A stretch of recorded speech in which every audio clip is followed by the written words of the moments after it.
बाजार आज और कल में आपका स्वागत है। इस खास शो में हम आपको बताते हैं आज दिन भर के मार्केट का एक्शन और कल आपको कहां पर कमाई के मौके मिलेंगे, कल बाजार की चाल क्या रहेगी, ये हम आपको बताते हैं। तो आज हमारे साथ इस खास शो में हैं जी बिजनेस के मैनेजिंग एडिटर अनिल सिंघवी, एक खास मेहमान सेठी फिनमार्ट के विकास सेठी और साथ ही मेरी पूरी रिसर्च टीम तैयार है, जिसमें देवांशी से हम जानेंगे आज का बाजार का पूरा एक्शन। मानसी बताएंगी कोरोना का टेक्सटाइल सेक्टर पर कितना इम्पैक्ट पड़ा है। इसके अलावा नतीजों पर हमारा फोकस रहेगा। नेस्ले के नतीजे कैसे रहे जानेंगे देवांशी से। हैवेल्स के नतीजे बताएंगे आशीष और मारुति सुजुकी के नतीजों का अनुमान जानेंगे कुशल से और कोटक बैंक के नतीजों का अनुमान बताएंगी पूजा। लेकिन सबसे पहले आपको दिखाते हैं कि आज पूरे दिन बाजार में किस तरह का एक्शन रहा है। तो मार्केट की बात करें तो कमजोर शुरुआत के बाद आखिरी घंटे में बाजार में शानदार रिकवरी देखने को मिली। हालांकि थोड़ी मुनाफा वसूली भी रही और निफ्टी करीब आधे % की गिरावट के साथ 9,200 के नीचे फिसलकर बंद हुआ। सेंसेक्स भी करीब 200 अंक तक लुढ़का और निफ्टी बैंक 88 अंकों की कमजोरी के साथ 18,900 के नीचे बंद हुआ।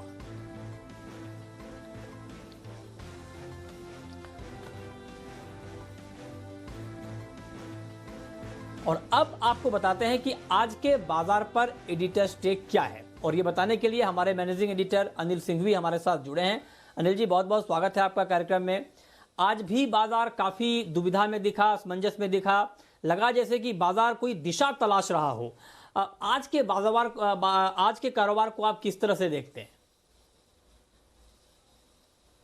दुनिया भर के बाजारों से जो आज कमजोरी के संकेत थे उनके चलते कमजोर शुरुआत होना तो तय था, लेकिन आज फर्स्ट हाफ में बाजार में जो दिक्कत दिखी वो ये कि जहां खुले वहीं से लगातार और कमजोर होते दिखे और इस कमजोरी की लीडरशिप आई बैंक निफ्टी और साथ ही फाइनेंशियल शेयरों से, यानी कि बैंक और एनबीएफसी, ये दोनों ही स्पेस ऐसी थी जो लगातार कमजोर होती गई और बैंक निफ्टी 18,500 के नीचे भी जाकर ट्रेड करता हुआ दिखा और उसी के दम पर निफ्टी ने भी 9,100 का लेवल तोड़ा और उसके नीचे ट्रेड करना शुरू हुआ। तो पहला हाफ बड़ा मायूसी भरा था, कमजोरी भरा था।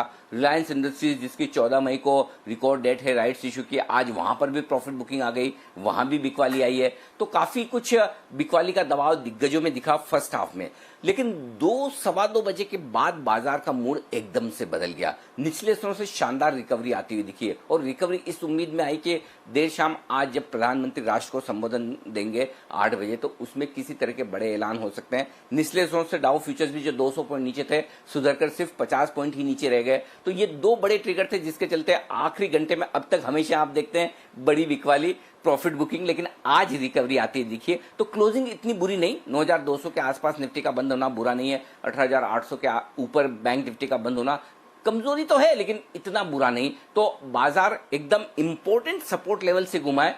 9,000 के आसपास का जो बड़ा लेवल है वहीं पर बाजार ने सपोर्ट लिया और वहां से रिकवरी आती है दिखी। तो कुल मिलाकर दोनों ही तरफ से बाजारों में आज ट्रेड करने को मिला। पहले जिन्होंने खुलते ही बेचा उन्हें अच्छा मुनाफा मिला, दूसरा जिन्होंने निचले स्तरों पर सही लेवल पर एंट्री की उनको भी दिन के दौरान बढ़िया मुनाफा मिला। तो अगर आपने ढंग से रेंज को ट्रेड किया तो आज का मार्केट आपके लिए काफी बेहतरीन रहा होगा। तो आज दोनों तरफ का ट्रेड देखने को मिला, ये महत्वपूर्ण रहा। आज के बाजार में एक महत्वपूर्ण सपोर्ट लेवल से ही मार्केट ने टर्न लिया और यहाँ पर दोनों तरफ का ट्रेड हमने देखा है। लेकिन अब सवाल यह है कि आज के मार्केट में कौन कौन सी ऐसी खबरें रहीं और उन खबरों के दम पर कौन कौन से ऐसे सेक्टर रहे जहां पर हमने एक्शन देखा है, ये बताने के लिए हमारे साथ देवांशी आशर मौजूद हैं। देवांशी, बताइए। जी बिल्कुल, आज दिन भर बाजार में वोलेटाइल ट्रेड्स देखने मिले थे, लेकिन आखिरी 1 घंटे में हमने देखा कि पैकेज की उम्मीद के चलते बाजार में अच्छी खरीदारी आती हुई दिखी। निफ्टी के गेनर्स की बात करें, आज मिडिल शेयर्स में वेदांता टॉप गेनर बनता हुआ दिखा, 11% से ज्यादा की तेजी है। एनटीपीसी, भारतीय एयरटेल और आईटीसी ये कुछ निफ्टी के गेनर्स रहे। वहीं आप देखिए रिलायंस इंडस्ट्रीज आज निफ्टी में टॉप लूजर बनता हुआ दिखा। राइट इश्यू से पहले करीब 5% तक की गिरावट हमने स्टॉक में देखी। गेल में आज गिरावट देखी। एशियन पेंट, सिप्ला, ये कुछ निफ्टी के लूजर्स रहे हैं। इसके अलावा आज आईटी स्टॉक्स में थोड़ी सी खरीदारी जरूर आती हुई दिखी, थोड़ी सी शॉर्ट कवरिंग, हेक्सावे, टाटा एलेक्सी, विप्रो जैसे कुछ स्टॉक्स से जहां पे खरीदारी आती हुई दिखी। एफएमसीजी स्टॉक्स, आईटीसी यहाँ पे अच्छे गेंस दिखे, ब्रिटानिया में अच्छे गेंस दिखे, जुबिलेंट फूड, एडीएफ फूड्स के नतीजे आते हुए दिखे थे और उसके बाद ये रिएक्शन दिखा। अच्छी खरीदारी आज एफएमसीजी स्टॉक्स पर दिखी। ऑटो स्टॉक्स यहाँ पे भी हमने देखा कि कुछ चुनिंदा स्टॉक्स थे जहाँ पे अच्छे गेन्स बनते हुए दिखे। Bajaj auto, Exide, Motherson Sumi, Hero MotoCorp, basically two wheelers में आज अच्छे गेन्स फिर से एक बार बनते हुए दिखे थे। इसके अलावा आज अगर लाल निशान की बात करें तो बैंकिंग स्टॉक्स फिर एक बार या ओवरऑल फाइनेंशियल्स फिसलते हुए दिखे। बैंक्स में आप देखिए Kotak Mahindra bank, federal bank, बंधन, एचडीएफसी बैंक, ये सारे स्टॉक्स ऐसे थे जो लाल निशान में क्लोज होते हुए दिखे। और आखिर में आप देखिए एनबीएफसी, यहाँ पे भी हमने थोड़ी सी मुनाफा वसूली बनती हुई दिखी थी और कुछ स्टॉक्स ऐसे थे जहां पे लाल निशान में स्टॉक्स ट्रेड करते हुए दिखे, जैसे कि Shriram transport finance, AU small finance, ये दोनों स्टॉक्स लाल निशान के साथ ट्रेड करते हुए दिखे। ओके, तो ये आज की खबरें रहीं जिन खबरों के दम पर हमने एक्शन देखा। लेकिन अब रुक करते हैं अपने खास मेहमान का और हमारे साथ हैं सेठी फिनमार्ट के विकास सेठी। विकास जी, बहुत बहुत स्वागत है आपका कार्यक्रम में। मेरा आपसे सवाल ये होगा कि आज के मार्केट में जिस तरह से हमने हलचल देखी है, ऐसे में आगे का ट्रेंड आप क्या देख रहे हैं? और दूसरा सवाल ये कि कल के बाजार में इंट्राडे ट्रेड कहां पर लेना ठीक रहेगा? बिल्कुल मृत्युंजय, देखिए सुबह जब बाजार खुले थे तो हम इंटरनेशनल क्यूज को ट्रैक कर रहे थे और बाजार एक गिरावट के साथ खुले, but by end of the day जो सेकंड हाफ था वहां पे जब ये खबरें आई कि आज शाम को मतलब थोड़ी देर बाद ही 8 बजे प्रधानमंत्री देश को संबोधित करेंगे, तो बाजार ये अनुमान लगाने लगा कि हो सकता है कोई एक जो स्टिमुलस पैकेज जिसकी बहुत दिनों से चर्चा हो रही है, एक अच्छा बड़ा लंबा सारा एक स्टिमुलस पैकेज की प्रधानमंत्री इंडिकेशन दे सकते हैं, तो उसको देखते हुए बाजार में एक शानदार रिकवरी, शानदार तेजी बनी। और जो बीटन डाउन सेक्टर्स थे जो कि अगर ऐसा कुछ पैकेज आता है जिससे काफी पॉजिटिवली इंपैक्ट हो सकते हैं, जैसे एनबीएफसीज है, बैंक्स है, मेटल्स है, इन्होंने लीड किया और एक बहुत ही शानदार तेजी देखने को मिली। मुझे लगता है अगर आज ये हमारा शो खत्म होने के बाद प्रधानमंत्री जी का जो एड्रेस आएगा, अगर वहां से कुछ अच्छा निकल के आता है तो कल एक शानदार तेजी बाजार में बिल्कुल हो सकती है। और जहां तक कल के लिए स्टॉक का सवाल है तो मेरी कल के लिए पिक रहेगी भारत इलेक्ट्रॉनिक्स। ये पीएसयू क्षेत्र की एक डिफेंस की दिग्गज कंपनी है, बहुत ही शानदार कंपनी है, फंडामेंटल्स बहुत ही अच्छे हैं, एक अच्छी डिविडेंड यील्ड है और एक गिरावट के बाद बहुत ही एक माउथ वाटरिंग वैल्यूएशंस पे ये स्टॉक ट्रेड करता है। मुझे लगता है ये स्टॉक भी करंट लेवल से अच्छा कर सकता है, तो मीडियम से लंबे अवधि के निवेशक तो इसमें बिल्कुल खरीदारी कर ही सकते हैं। बाकी कल के लिए भी मुझे ये स्टॉक अच्छा लगता है और मेरा कल का इसमें लक्ष्य रहेगा 65 रुपए। ओके, तो ये कल का ट्रेड है, आप नोट कर लें। और चूंकि अभी रिजल्ट का सीजन है तो अब हम आपको अलग अलग कंपनियों के रिजल्ट के बारे में बताएंगे और शुरुआत करते हैं नेस्ले से। नेस्ले ने आज मार्च तिमाही के नतीजे जारी किए हैं। कैसे नतीजे रहे हैं, क्या नंबर्स आए हैं, ये बताने के लिए देवांशी बनी हुई हैं। देवांशी बताइए।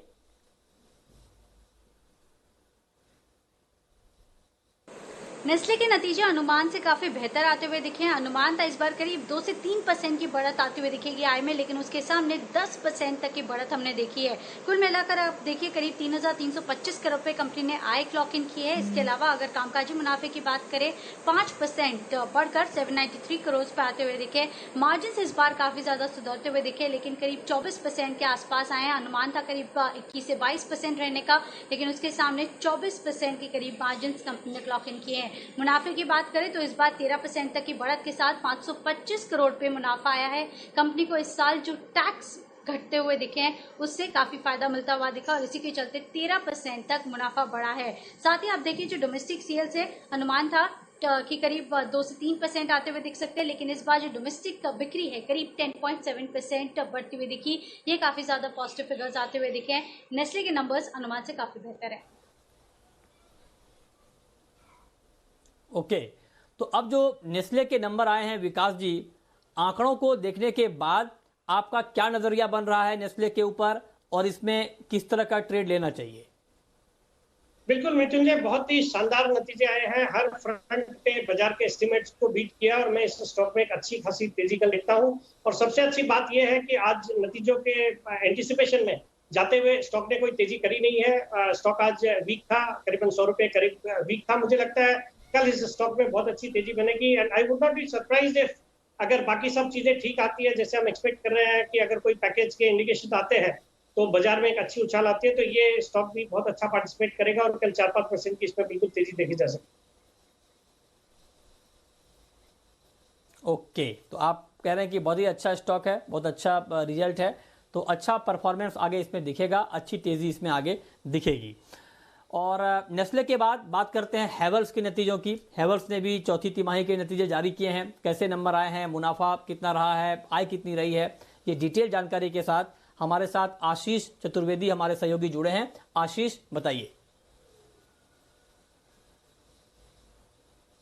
देखिए, नतीजे जो है अनुमान से कमजोर हैं। सभी सेगमेंट में गिरावट देखने को मिली है। कंज्यूमर ड्यूरेबल में अगर आप देखें तो पिछले साल के मुकाबले आय जो है 23% घटी है। केबल में करीब 24% आय घटी है पिछले साल के मुकाबले। स्विच गेयर सेगमेंट है, लॉयड सेगमेंट है, बाकी सभी सेगमेंट में अगर आप देखें तो पिछले साल के मुकाबले आय में काफ़ी ज़्यादा गिरावट देखने को मिली है। इनका जो कामकाजी मुनाफा है एबिटा, उसमें 22% की गिरावट देखने को मिली। करीब 299 करोड़ के आसपास रहने का अनुमान था एबिटा, 245 करोड़ इन्होंने दर्ज किया है। मार्जिन्स में आप देखिए कि हम मान रहे थे कि खर्चों में कटौती का फायदा देखने को मिलेगा।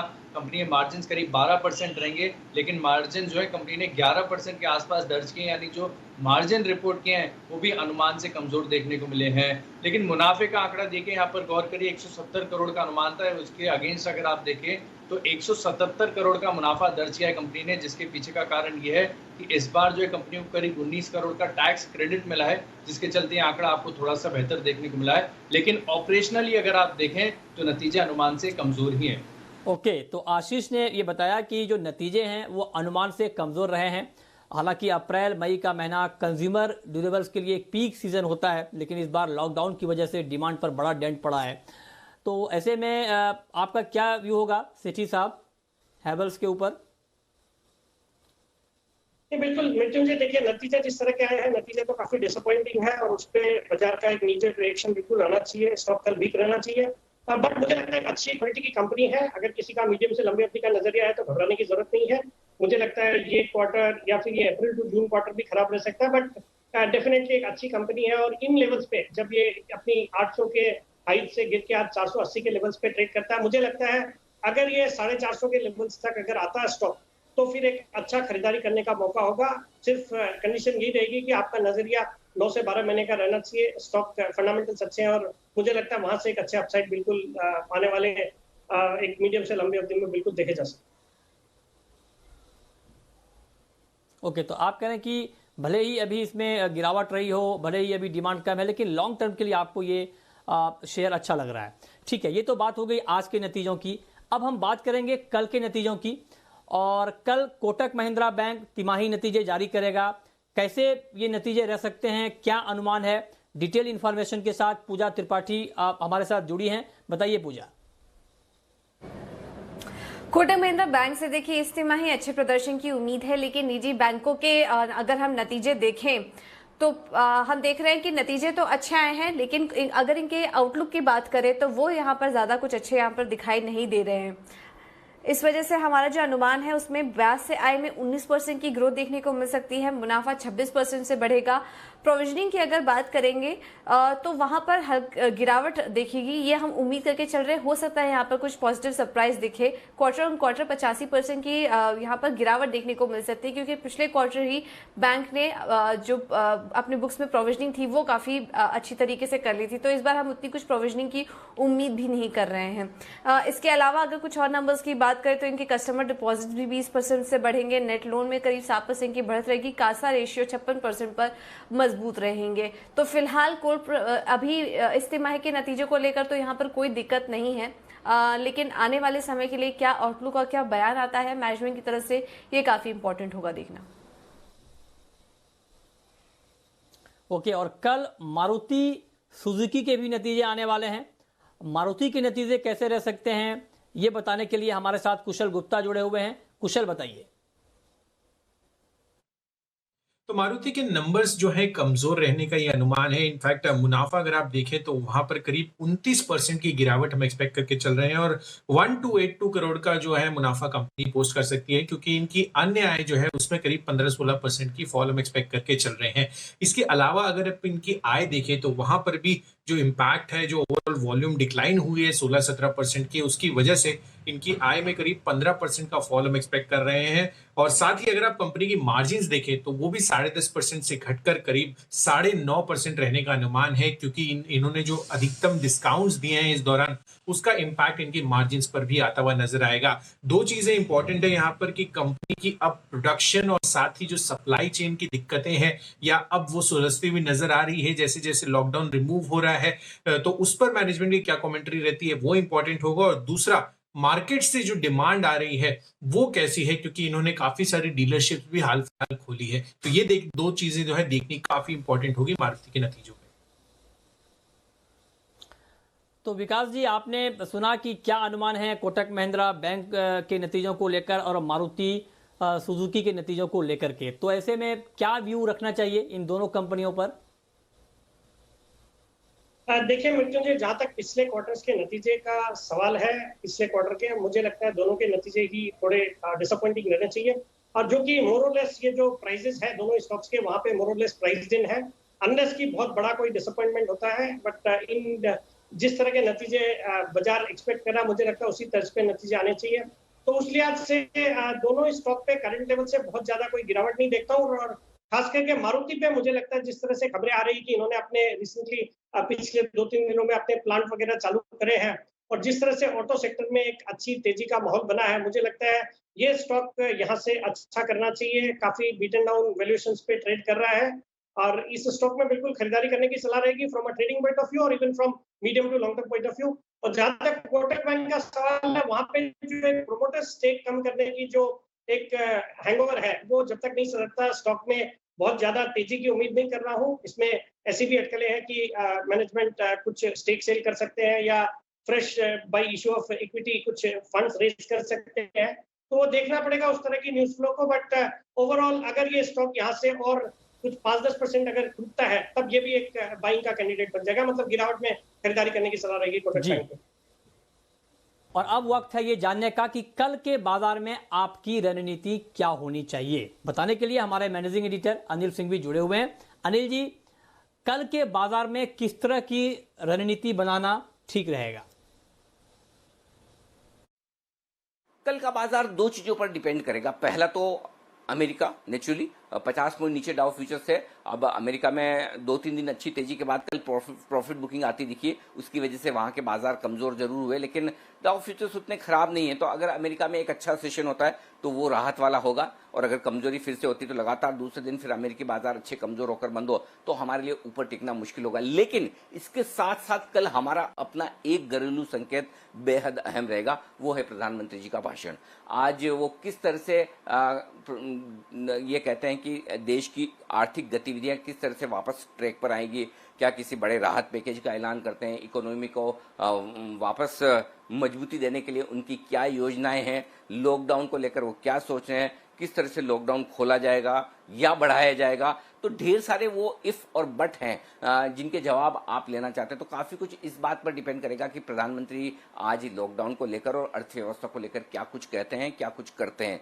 ये एक बड़ा ट्रिगर होगा कल के लिए। तो मेरे ख्याल से दो बड़ी इवेंट्स हैं, एक हमारी अपनी, एक ग्लोबल, और इसके लिहाज से कल सुबह देखेंगे कि किस तरह से बाजार खुलता है। जहां तक रेंज का सवाल है, 9000 मजबूत सपोर्ट है, 9500 रुकावट का लेवल, ये 500 पॉइंट की रेंज, और उम्मीद करते हैं कि इस रेंज में ही बाजार ट्रेड करता हुआ दिखे। हाँ, दोनों ही ट्रिगर अगर एक साथ अच्छे मिल गए तो 9400-500 की तरफ बाजार बढ़ सकता है, दोनों ही खराब मिले तो फिर 9000 की तरफ आ सकता है, और दोनों में से मिक्स सिग्नल आए तो वही 9000-9500 की रेंज बाजार के लिए वही रहने वाली है।